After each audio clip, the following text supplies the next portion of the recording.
Welcome to the Mark Attwood Show, Adventures in a Cosmic Suit. Before I introduce today's guest, please remember to sign up to the Linktree/Mark Attwood Show links. All the links for the show are in there, including links to all the things that we talk about on this show, but especially my email list. Please get on that. One YouTube channel down already. Who knows how long this one's going to last. Today, I'm joined by Daryl Smith. Hello, Daryl.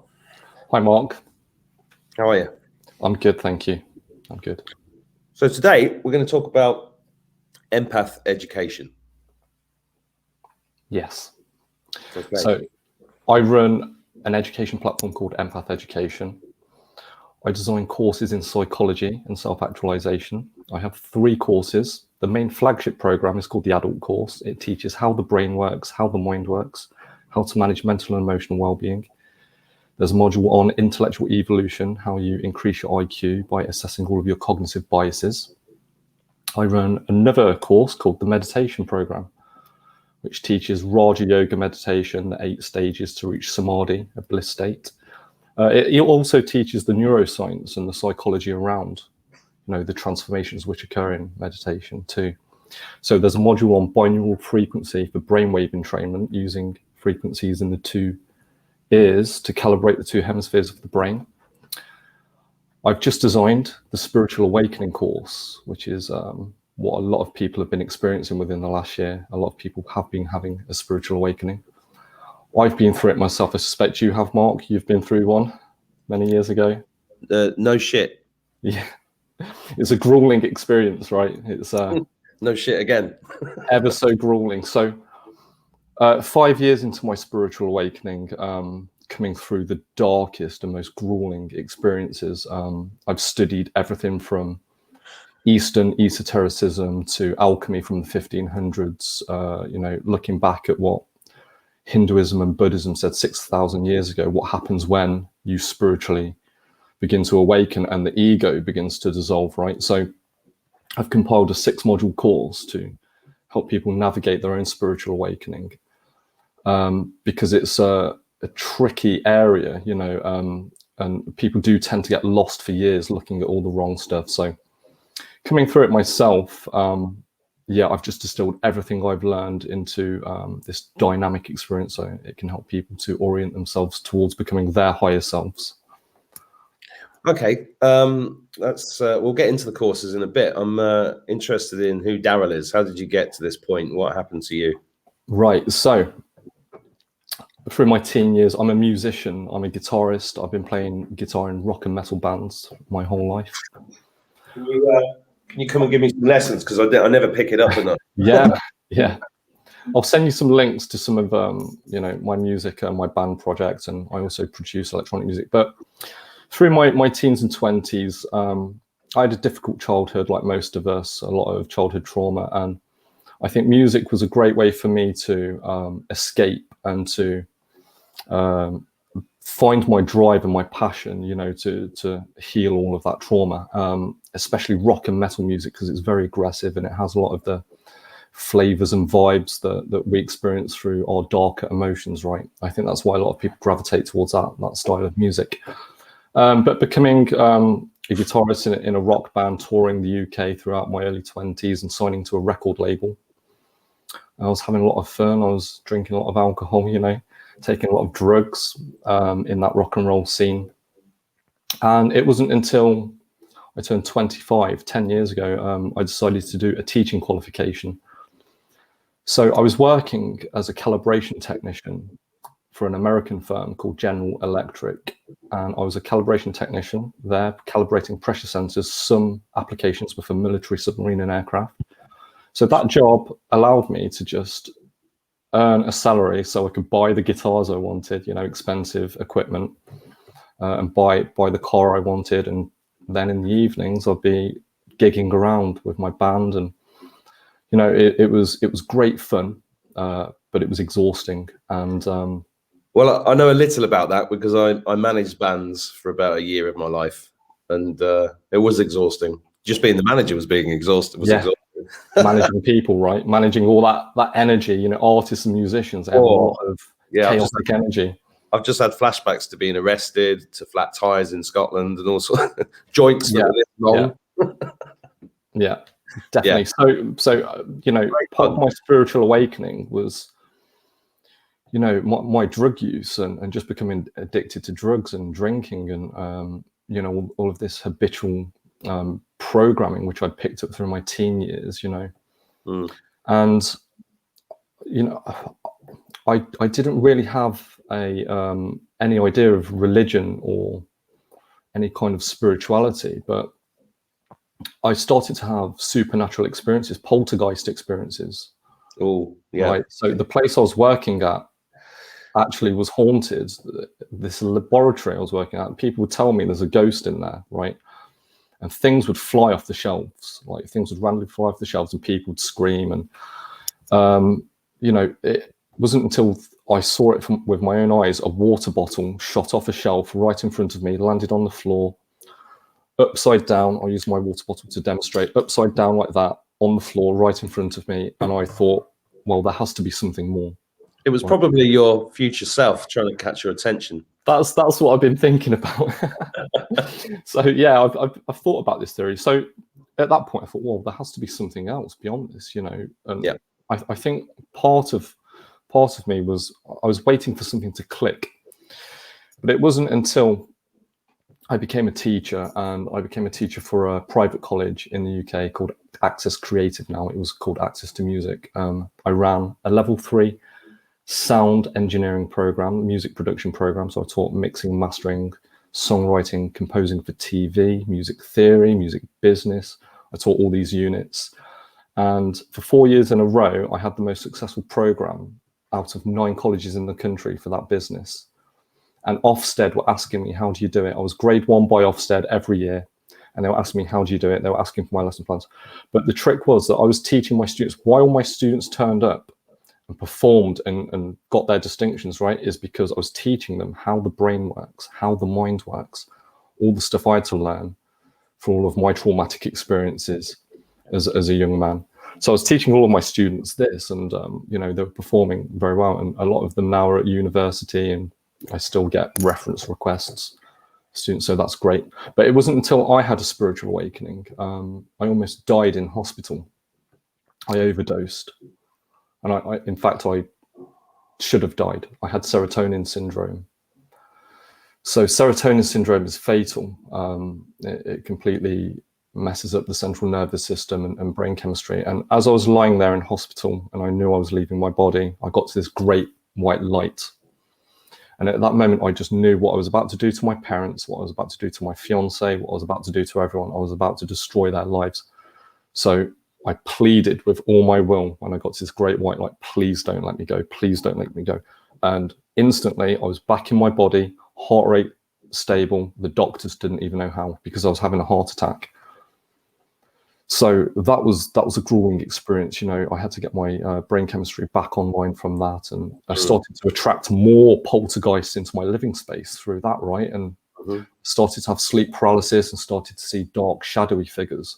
And it wasn't until I got hold of some DMT, Mark, some DMT, because I've been researching this for years, that it can help you to heal spiritually. Not that I even knew what spirituality was, but anyway, so I smoked the DMT. And in my office, all of these dark, shadowy beings started to come out of the walls. Thought, oh my God, what have I done? I've opened a portal. I'm getting, yeah, you've done it again. Yeah. I'm getting it now. Well, check this out, right? So these shadow beings started to enter my space as I'd entered this altered state of consciousness. All this fear energy started to come up within me, right? I'm vibrating in fear. And then I can see them, and they then become aware that I can see them. Then all of a sudden, this bright light, which was my heart chakra, started to illuminate, and I felt love pour into me. And I figured out what this universe is. It's all a vibratory, resonant field, right, of energy, and we are all connected. And that was my awakening. I'd awakened. I saw my chakra system illuminate, and I felt the energy of, like, prana energy of the cosmos come and fill my chakras, and all this fear energy leave. And then these entities were now afraid of me as I stood up, and I was smiling. I was like, I figured it out. Figured it out. So they couldn't feed off that fear energy in me, which is, you know, this fear energy. It's called loosh. Yes, it is. And a lot of people who have sleep paralysis, it's because they've had traumatic experiences in life, and just their physical vessel, the vibration in the brain, mind, body, the connection is vibrating in fear. These entities come from other dimensions to feed off that fear energy, that louche energy. Yeah, I mean, since I started this channel, I've talked about the fact that the whole system, the whole planet is a farm, and we are the food. Yes, yes. Louche is one of the things that they feed off. In fact, you're making me laugh because somebody rang me yesterday or emailed me, I can't remember, saying that they'd seen a load of fairies, and the fairies, she saw the fairies turn to each other and saying, "How can she see us?" Well, yeah. Brilliant, isn't it? This is the thing, because fear is what this is all about. Mm-hmm. You know, this whole thing that we're currently living through is, right, who's afraid? Yeah. It's dividing the human race between those who live in fear and those who live in love. Mm-hmm. And where we're going is a love-based economy rather than a fear economy. Yeah. So that's why I do everything I'm doing with my Instagram. I set up my Instagram last year. I've been learning about the Illuminati and the deep state. I knew about this in 2010, and I was alone on this journey. I was researching this stuff because I figured out there's got to be someone controlling this. That there are weird things going on, especially in the music industry, the rap and hip hop is right with the symbolism. And I looked at this podcast with some people who run a hip hop podcast in America, and they said they had a letter written to them by a influential artist in the 90s. He was on a big record label, a rapper. He said he was invited with all the other artists on that label. They were invited to a mansion in Hollywood, and they were given a speech by this guy in a suit. And this guy in a suit said, "We own the record label. We also own these private prisons. And we are getting government contracts and government funding to get these prisons filled. So what we need you to do as artists is to cast the message of violence, hate, and to get everyone fighting and behaving in a certain way to influence the people so that we can fill up these prisons. And then you will get a cut and a stake in the money." So these artists on this record label were being told that. Yeah, well, have you ever watched Edge of Wonder? No. Edge of Wonder was a YouTube channel. I don't know if the channel's still there, but the edgeofwonder.tv, they covered this in real depth last year. And I've known about this for a long time as well, but the best documentary I've seen on it. And there's a couple of other things that come to mind as well, which is, I'm just going to show you this guy. I don't know if you've read this guy, Donald Marshall. Have you heard of him? No, I haven't, no. You will find this fascinating. Donald Marshall says that during REM's sleep, his consciousness was taken out of him, and he was placed inside a clone from being a child. And to save his own life, he started singing, and they were amused. He was basically in this kind of stadium, right? Every night of his life, he'd find himself in the stadium, surrounded by really famous people doing horrific things around him as a kid, and then he'd start singing to save his own life, right? And they got amused by him, and then they took his songs and then they gave them to some of our most famous pop stars. Right. So he claims credit for a lot of I can't give, it's a crazy story, but nothing to me is crazy anymore. There's something else I wanted to show you as well, which is not there. No, it's not there. Somebody's put an advert up. I'll come back to that, but yeah, that's a really interesting take on that. And I was interviewing John Paul Rice, the filmmaker, the other night, and I think I told him either on the video or before the chat about a friend of mine who's a highly referenced musician by a number of very successful musicians. And he should have been really famous. He's in Manchester in the 90s, and he was extremely good looking, extremely talented, fantastic singer-songwriter, real talent, called Brian Glancy. And I was good friends with him. And I remember when he came back from Hollywood, and he had some really strange experiences there that he wouldn't talk about. And he referred to it as LA, Los Angeles, Hollywood. And he talks about a lot of black magic ritual that goes on. Yeah, and I had another friend. another really talented musician friend who I managed in a band for a while. He got signed by a major record label. He got a publishing deal, and then he ended up going to the house of the record company owner. And then the record company owner was trying to get his wife to have sex with him in front of him, and he sort of was like, "Fuck that." Yeah, I've heard and then stories. And then he never got the deal, even though he was phenomenally talented. And then all we've seen with mainstream music is it just go downhill and become more and more satanic over time. Satanic, yeah, definitely. And I think the epitome of that was the video that the rapper brought out the other day to go with the Lil Nas. Yeah, hilarious. It's kind of hilarious, but it's also sick because there's levels to it. So I've been analyzing this. I think when I first saw the video and saw him gyrating on Satan's lap when he's upside down, and the music as well. The music's so silly. It's quite dumb. Harmonically, it's quite dumb. And but that's what their agenda is, because music is a frequency, which is the monotonous melodies and hooks do like embed into people's minds and brains, and it's programming essentially. But I was just saying to my friend that it's not really the artist, it's the people behind the artist who are pushing this and allowing this to happen to because this is targeted at children. This is the thing. Teenagers. This is the thing that drives me nuts, because I've got children and I've got 5 of them. 3 of them are teenagers, and as a parent, it's a constant battle. Against what they're seeing and hearing on social media. It really is. Well, check this out. So when I was teaching in a college, a lot of my students, 16 plus, they were asking, what's the Illuminati? They were asking me, what's the Illuminati?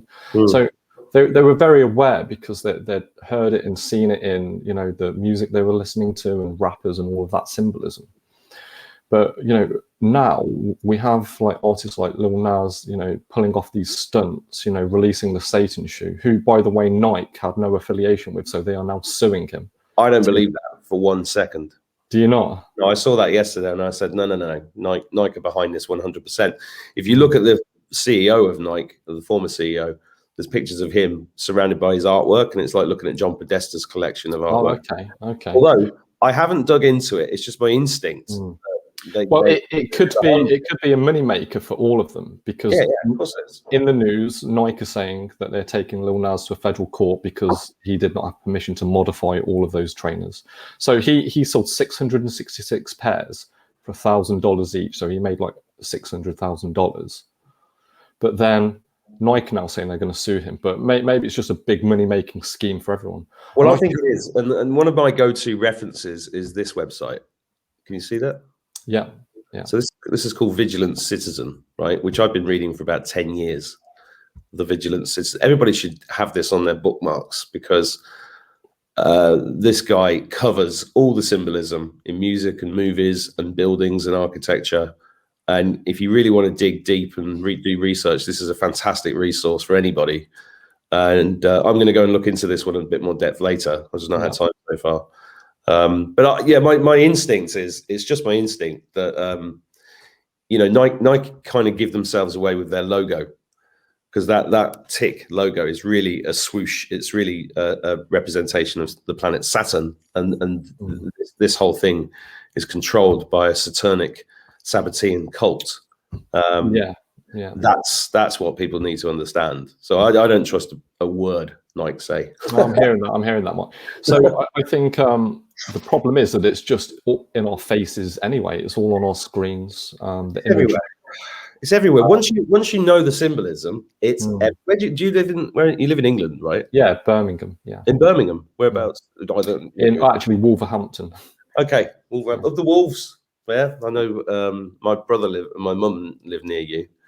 I was going to say about London. I was in the last time I left this country. I went to London for my daughter's birthday, and we were in Camden. And when you're in Camden, you're right next to Hampstead, which is where the Hampstead kids' true testimony came from. Satanism is everywhere.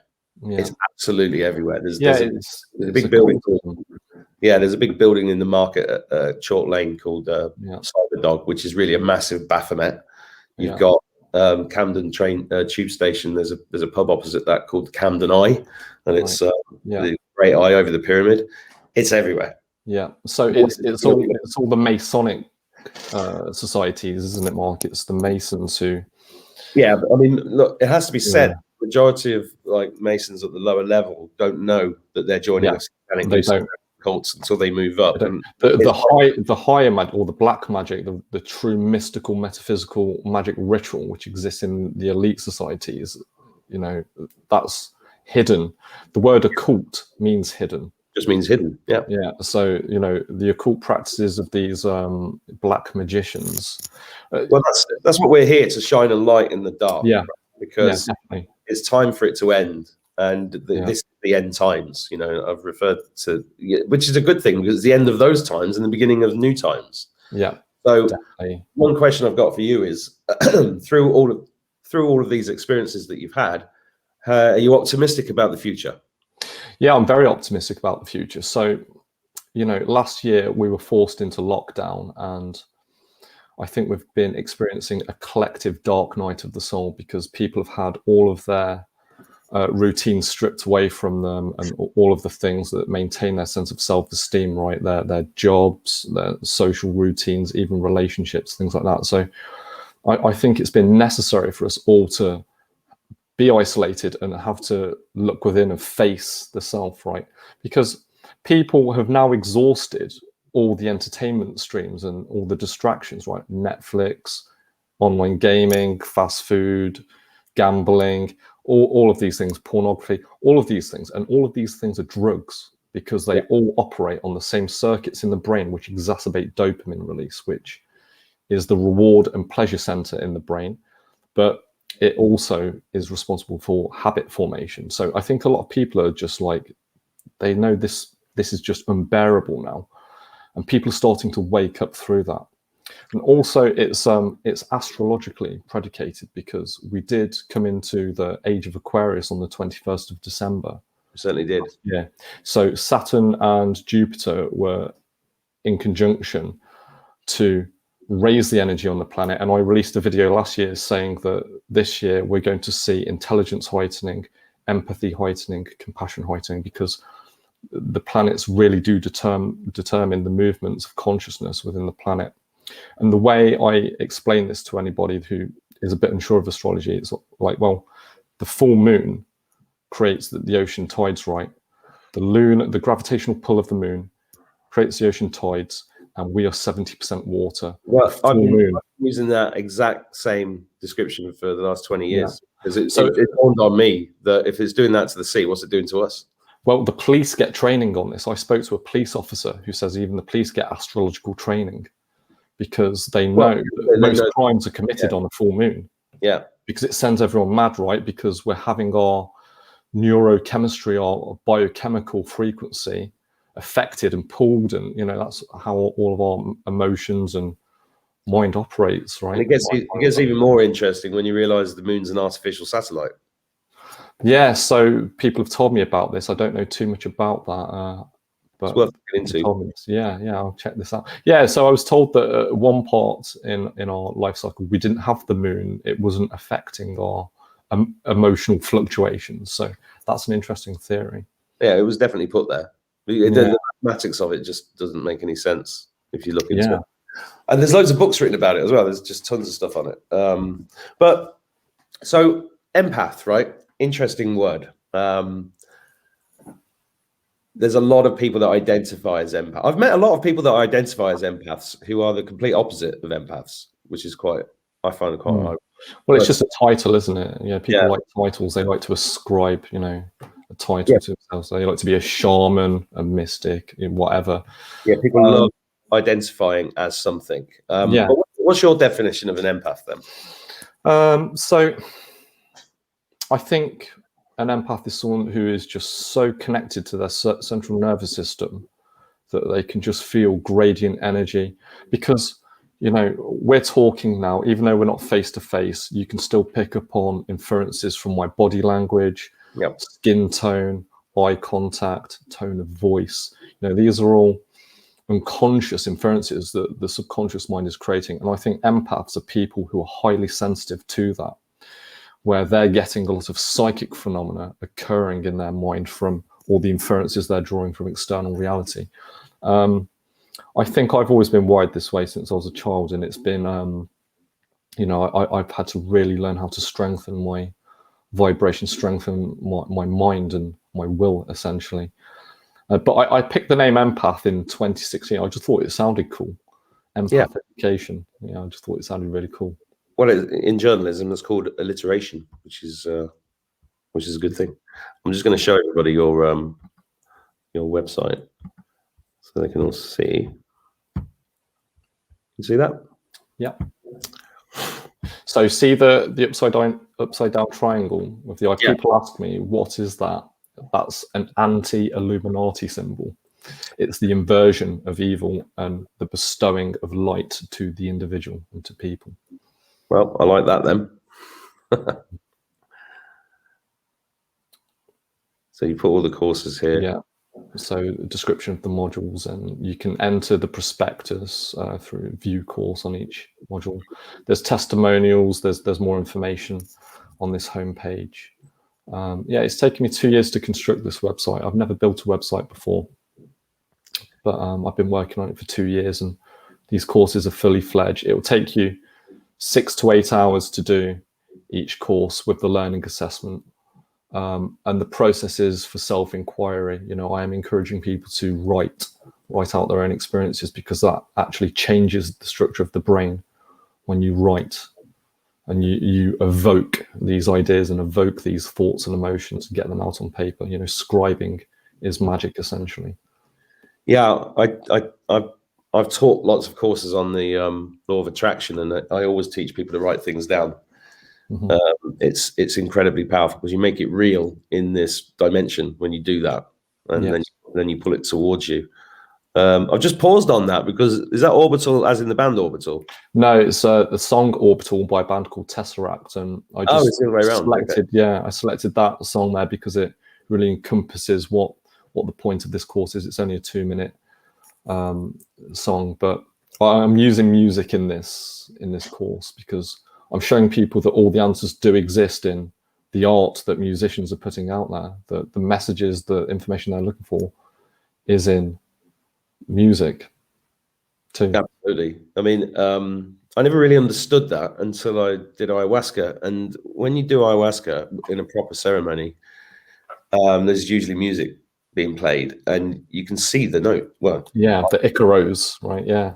I saw the notes and I was like, whoa. Yeah, same when you do mushrooms or, you know, LSD, you know, you can really see that's called synesthesia, essentially. Some people do have it. I've always had it since I was a child. Synesthesia, shape, tone, and color of sound.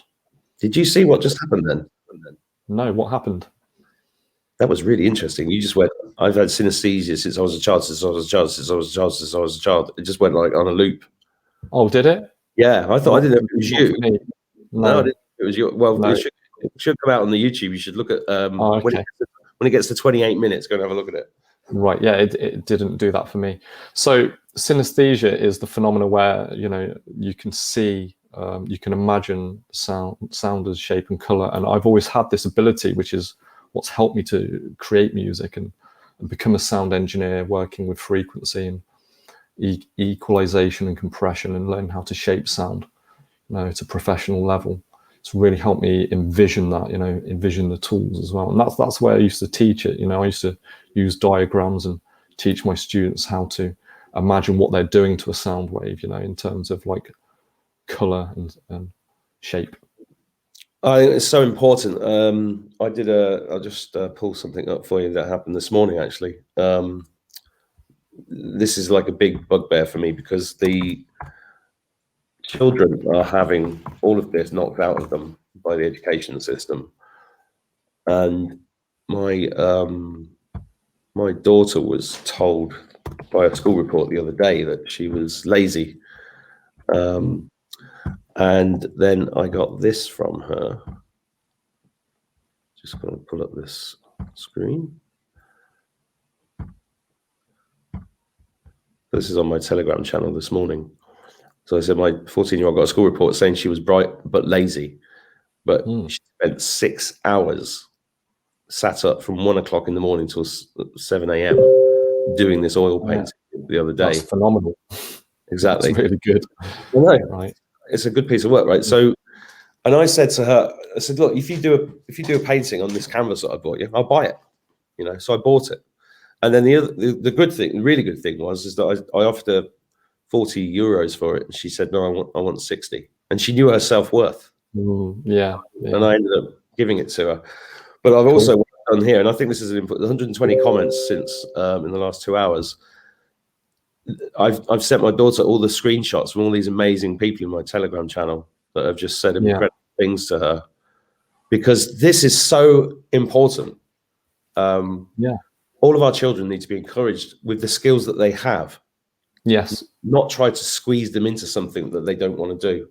Yeah. So I think it was Einstein said that everyone's a genius, but you know, if you use the wrong measure and the wrong test, some people aren't going to find that out. So, well, yeah, he did quite a few things, but Einstein I have a bit of trouble with because he was Illuminati as well. But he's what I call a gatekeeper of knowledge, to keep everybody away from the truth of reality. But he did have some great quotes.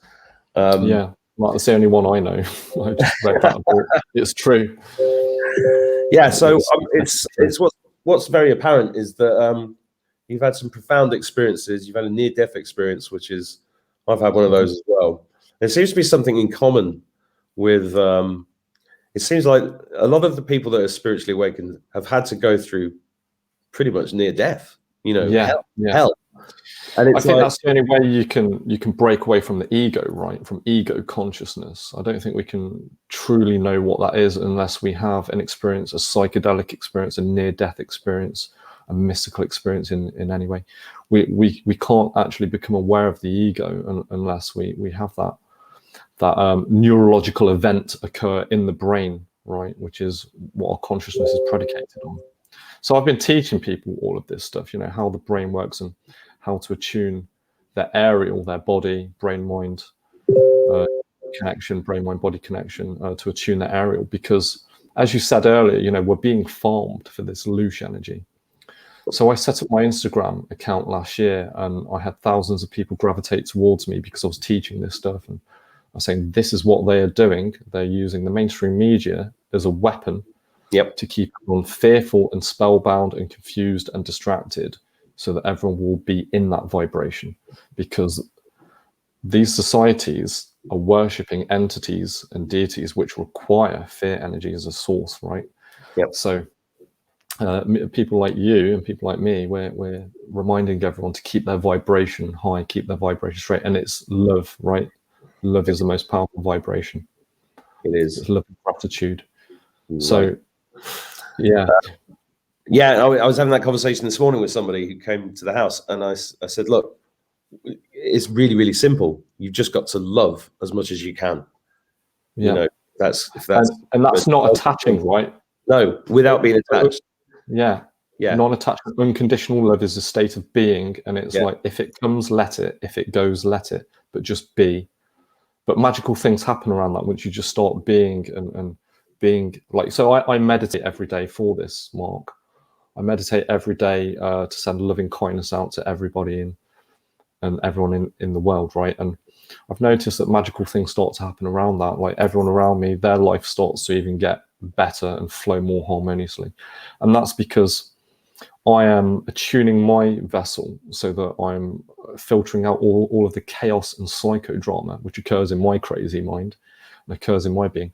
I'm filtering all of that out so that I can synchronistically vibrate in harmony with everyone else. And I've noticed, like, it works, man. It's real. Oh, it totally works. I've had a magical year despite everything. It's just been extraordinary. And that's just, you know, what I think is really important. I don't know what you think about this. What I've experienced with spiritual teaching in the past is this idea of perfection. It's always about perfection. And, you know, there's some spiritual teachers who say, if you don't become a vegan, if you don't stop drinking and smoking, if you don't meditate for 6 hours a day, you're not going to ascend. You know, and it's dogma. It's dogma. It's dogma. It's more dogma. It's exactly the same as the Catholic Church. Everybody's different. Everybody has a different energetic economy. What works for some won't work for others. What works for you might not work for me. But so I'm very strange. I haven't ate meat in 16 years, but I eat fish, so I'm pescatarian, because I believe that fish contains omega-3 essential fatty acids, which is what the brain is made of. Yeah. So I believe that that's helped me with my cognition and my well-being to have that diet. But then I've cut out dairy, so I'm also now a vegan. So that works for me. And I've been on and off a vegan, yeah. So it's not vegan because you eat seafood. Right. I've not heard that before. Yeah, that's good. Yeah, it's funny, isn't it? It's just another title. I thought it was funny. So people criticize me for that. Say I'm a hypocrite, but well, as long as I can be the best I am for other people, as long as I'm of better service to others, and it's like your diet works for you, my diet works for me, but like you said, all these rules and this dogma, well, it's actually very difficult to condition yourself to fulfill any type of spiritual path. So you have to take it easy. And a lot of people, when they start to spiritually awaken, they become fixated with manifestation. They learn about the law of attraction, getting things, and that's still a lot of ego-based activity, because the ego likes to feel good. It likes to know it's praised and likes to get stuff, and likes to know it has power, right? But some people just attract more disillusionment into their lives because they aren't aware of all of the dominant vibratory energy in their mind and body, which is like anger, judgment, fear, all that. So they attract more of that. They attract more lessons. Well, I've got a good story about that, because throughout my business career, I was always fascinated. These things merged together for me, because my spiritual awakening and my interest in people and how to manage people and how to get the best out of people came together with, I read pretty much every self-improvement book that was ever written. And the book that started all of that was called Think and Grow Rich by Napoleon Hill. Yeah. And a lot of people don't know about that is that that was commissioned by Andrew Carnegie, who was like Elon Musk of his time, bigger, Bill Gates of his time, probably just as bad, part of the same club. And it's very similar. What they did with Think and Grow Rich and what they did with The Secret, which is its natural successor, is very similar to what they did with the Bible when they took the books out. They took Exodus out in the Council of Nicaea in 350 AD. They took the last chapter out of the Think and Grow Rich. They took elements out of The Secret. And I realized this myself when I bought The Secret when it was out. I watched the film, and at the time I was like, this is, maybe this could help some of my staff. And I had like 100 staff at the time, and I got them all to watch it, and they all took it on board. And then a lot of them ended up with pictures on the wall behind them of Ferraris and vision boards. Yeah. I'd be like, what are you going to do with the Ferrari in Stockport? Yeah, I know, right? Yeah. Like that. And there was this missing piece. There's always a missing piece. But I'm saying this for the viewers as much as anything else. The reason they take those missing pieces out is it's the same with religion. We are spiritual beings having a human experience. We are ghosts in meat suits, right? That's why this was originally called Adventures in a Meat Suit. And what we, because we're spirits, those that sought to control us couldn't deny us spirituality. They couldn't deny it existed. So what they did is they created a limited hangout. Ego-based philosophy. Ego-based limited hangout version of it. Yeah. And they did that not just with religion, but also with New Age spirituality. And with anything dogmatic is exactly what they want, right? And that's the thing that you've got to avoid. But like the plague, trust yourself. I tell a lot of my followers exactly this, Mark. In 1200 AD, when Rome invaded the West and Emperor Constantine brought all the soldiers over and they just ruled in monotheism, they built the bathhouses, they built plumbing. Tell me you meant BC, not AD, because that would mess my history up. It's 1200 BC, not AD. Well, AD. So when Rome came to the West. Yeah, that was 3,000 years ago, not 800 years ago. Yeah, because it must have been, because that's the Middle Ages you're talking about. I'm not picking on you. I just suddenly went, hang on, have I got my dates right?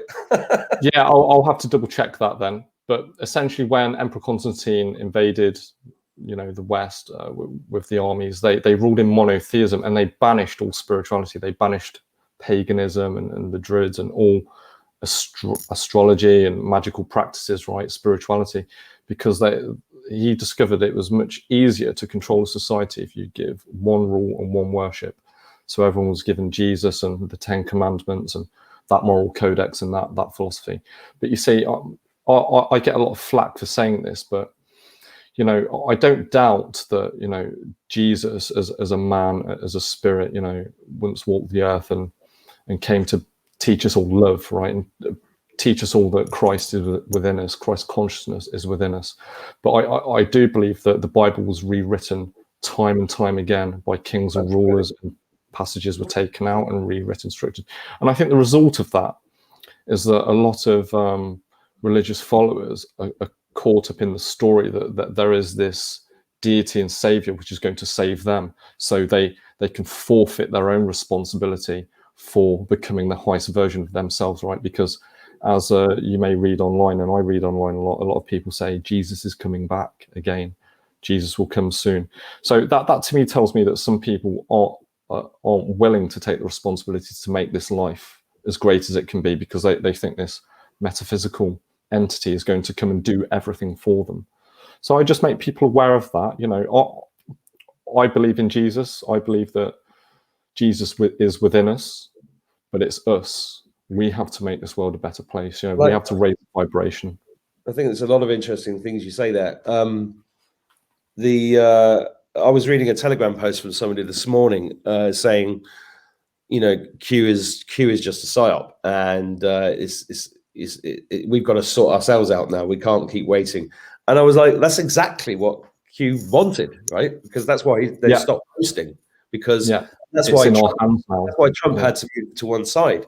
Because now this is God's plan. Now it's like people are going, well, who's saving us? Well, nobody. It's us, right? So check this out, Mark. So Q posted on November 11th, 2019, a post that said "Project Looking Glass?" ? Looking into the past to see the future, right? Something like that. So future-proof. Future-proofs past. Yeah, that was it. So Bob Lazar, who was a physicist in Los Alamos, you know, in the 80s, he's a famous whistleblower on the UFOs. Yeah, he said when he was in Area 51, he worked in S4, the facility of S4 in Area 51. He said they had technology which they were opening up portals with, and they were looking into the past and the future, right? There was another guy called Preston Nichols who wrote a book called Montauk in 1992. He was involved in classified military projects. He said that throughout the 90s, they were also using this technology, you know, with psychics to look into the past and the future. So Project Looking Glass. What I think Q have been doing, Mark, as we see that Q posts are brought up from 2018, 2019, and the post will say something that's happening today, right?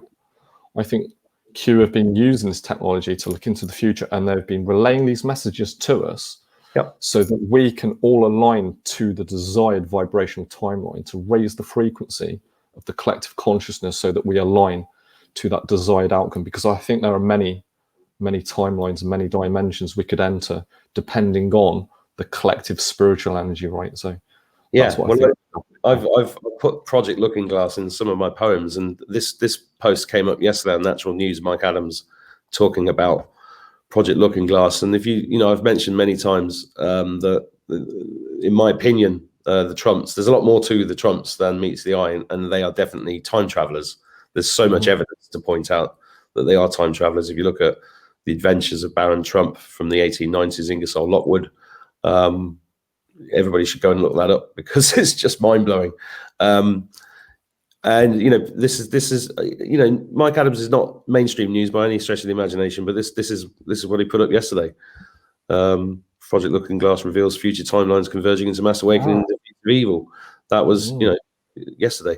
So this is the kind of stuff that people need to be open-minded about, because it's also the kind of stuff you get called a tinfoil hat wearing nutter for as well. But well, it's very hard to prove, isn't it? It's scientifically unquantifiable, and most people look to science to, you know, form any type of solid belief, don't they? So it's difficult, but we have to trust it. Yeah, you said at the beginning about these spiritual experiences, you know, and the poltergeists and stuff like that. You know, I saw a UFO the other night. The star spoke to me. The UFO appeared when I asked it to. It came right in front of me. It was about 5,000 feet, and it was a bright star. Then my son witnessed it, and it popped off. Now, my son's witnessed hundreds of UFOs with me, so his testimony isn't really very valuable to anybody outside of my, circle. But by going online and telling people that I've seen these things, it divides people. Some people say, "Well, you're obviously insane," but other people, what it does with other people is it gives them the courage to start sharing their experiences. And when you start doing that, your frequency, you start attracting all these people, and you get these incredible stories, absolutely incredible stories.